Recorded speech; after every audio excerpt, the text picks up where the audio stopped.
বিসমিল্লাহির রহমানির রহিম সূরা আল কদর ইন্না আনজালনাহু ফি লাইলাতিল কদর নিশ্চয়ই আমি এটি কদরের রাতে নাজিল করেছি ওয়ামা আদরাকা মা লাইলাতুল কদর আপনি কি জানেন কদরের রাত কি লাইলাতুল কদরি খায়রুম মিন আলফি শাহর কদরের রাত হাজার মাস অপেক্ষা উত্তম তানাজ্জালুল মালাইকাতু ওয়ার রূহু ফীহা বিইজনি রাব্বিহিম মিন কুল্লি আমর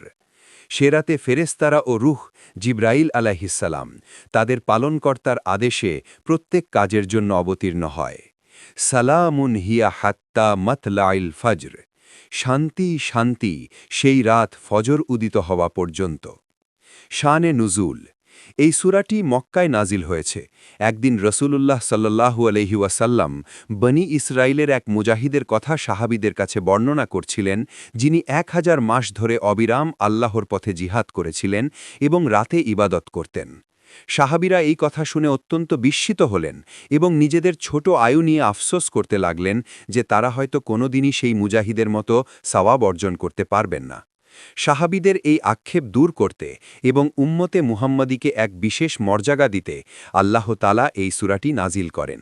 আল্লাহ ঘোষণা করেন যে তোমাদের জন্য আমি এমন একটি রাত দিয়েছি যাতে মাত্র এক রাতের ইবাদত সেই মুজাহিদের 1000 মাসের ইবাদতের চেয়েও বেশি সওয়াব এনে দেবে ঐতিহাসিক ঘটনা নবীজির ব্যাকুলতা ও শেষ 10 দিন রাসূলুল্লাহ সাল্লাল্লাহু আলাইহি ওয়াসাল্লাম কদরের রাতের গুরুত্ব বোঝাতে রমজানের শেষ 10 দিন মসজিদে ইতেকাফ করতেন ঘটনা সংক্ষেপ হজরত আবু সাঈদ খুদরি রাদিয়াল্লাহু তাআলা আনহু থেকে বর্ণিত রসুল সাল্লাল্লাহু আলাইহি ওয়াসাল্লাম একবার রমজানের প্রথম 10 দিন ইতেকাফ করলেন তারপর মাঝের 10 দিনও করলেন এরপর তিনি মাথা বের করে বললেন আমি কদরের রাতের সন্ধানে প্রথম ও মাঝের 10 দিন ইতেকাফ করেছি অতঃপর জিবরাইল আলাইহিস সালাম এসে আমাকে জানালেন যে কদরের রাত শেষ 10 দিনের মধ্যে রয়েছে অতএব তোমাদের মধ্যে যারা ইতেকাফ করতে চাও তারা যেন শেষ 10 দিন ইতেকাফ করে নবীজি আরও বলেছিলেন আমাকে কদরের রাতটি নির্দিষ্ট করে দেখানো হয়েছিল কিন্তু আমি যখন তোমাদের তা জানাতে আসলাম তখন দুজন লোকের ঝগড়া মেটাতে গিয়ে সেই নির্দিষ্ট তারিখটি আমার স্মৃতি থেকে ভুলিয়ে দেওয়া হয়েছে অতএব তোমরা শেষ 10 দিনের বেজোর রাতগুলোতে এটি অনুসন্ধান করো